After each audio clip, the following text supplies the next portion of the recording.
about how much trash you waste a day, how much you actually throw away, and how much is actually being put into a landfill. On average, a person wastes 1.3 pounds of garbage a day. That's on the low estimate. A high estimate is about 5 pounds per person a day. I'm going to persuade you guys to think of all the reasons that you should recycle. We are going to go over how recycling got started, why it got started, why you should do it, and then how to implement it into your life. First, let's start off with how the history of recycling. It may have started a lot earlier than you all thought. Back in the year 1031, Japan started repurposing its paper products to be reprinted on. So they would take all of anything that was fibrous, like papers, documents, cotton, cloth, linen, things like that. They would take it and they would repulp it so they could print stuff on it. In the 19th century, Philadelphia opened their first paper mill in starts to help with independence, actually. They were recycling all their materials to help separate themselves from Great Britain and all that stuff to help fight for independence. They would use, just like Japan, they used all their linens to create paper to print all their stuff on. Other than that, they would use the materials that they already had to help break trade. As America declares war its independence from England, the rebels returned to cycling, provided materials to fight the war on independence.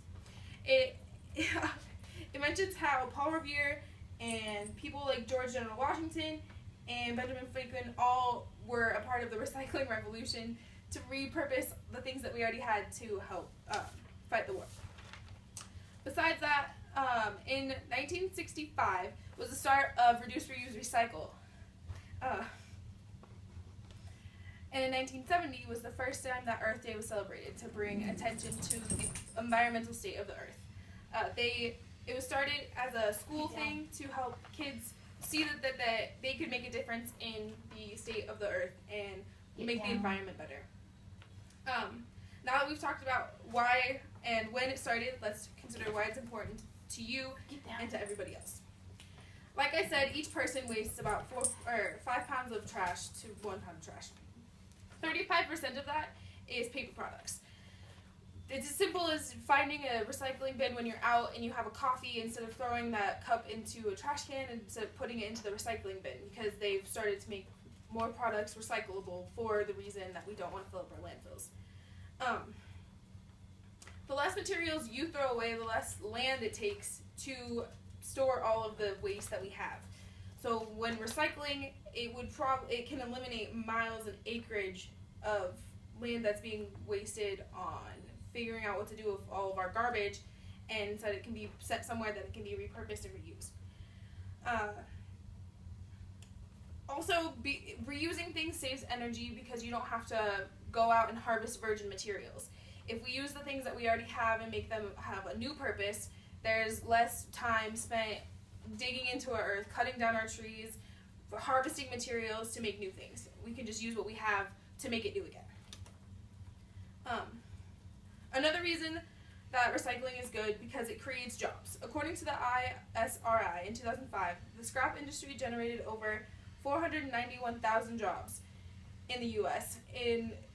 That is including direct from the recycling companies and indirect of jobs that are created because of recycled material. According to the same website, the waste management doesn't employ nearly as half the amount of employees, and they get paid less, and their benefits aren't as good. Another reason that recycling isn't hard is because the more that you do it, the easier it'll be for everybody. Yes, it is a very expensive thing to do, but it's expensive because the resources that are required to start it is what's expensive. Chicago is a really great example. They spent $24 million to buy 600,000 homes recycle bins, so that now, since everyone can recycle, the city is now being paid by the companies for their recycling instead of the city having to pay to recycle. It's as simple as just changing a life habit. A lot of people complain about how it's too difficult to have more than one bin in the house, or if it's too difficult to pay the fees for curbside, but there's other options you can do. It's $50 to $150 for curbside recycling, according to the Recycling Finder in Colorado. The average person spends about $130 to $350 on trash pickup. if you were to distribute that into, if you were to make it so you have your recycling and your trash, you could even it out to where you're still spending the same amount or even less because you have recycling, not just trash. If you don't want to have to pay a fee to have it come be picked up at your house, there's other options. It's only a $10 flat rate to have as much recycling as you want to take it into any Colorado transfer center. My family has always done that. We personally have our trash bin, and then we have a paper bin, a plastic bin, a glass bin, and a cardboard bin.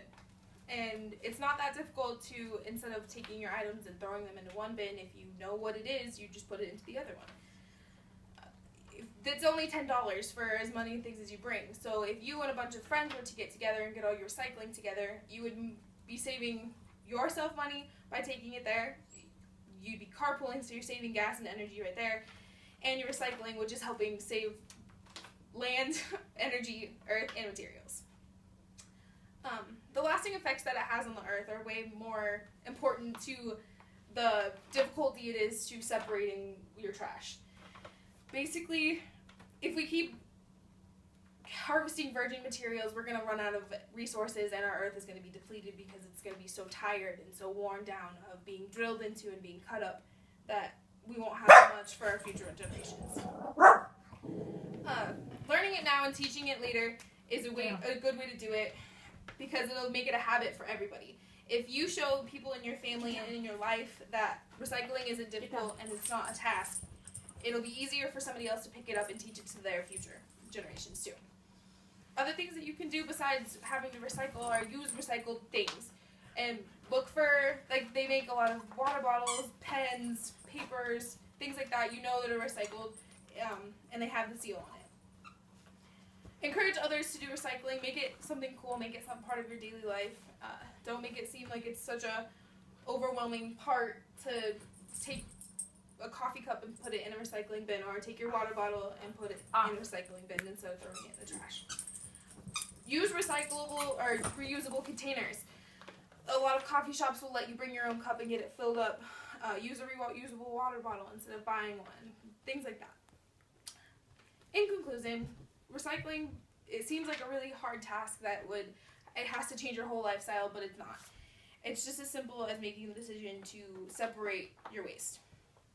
It started a long time ago, and it's still a part of today because it is important. People wouldn't continue to do it if it wasn't making an impact.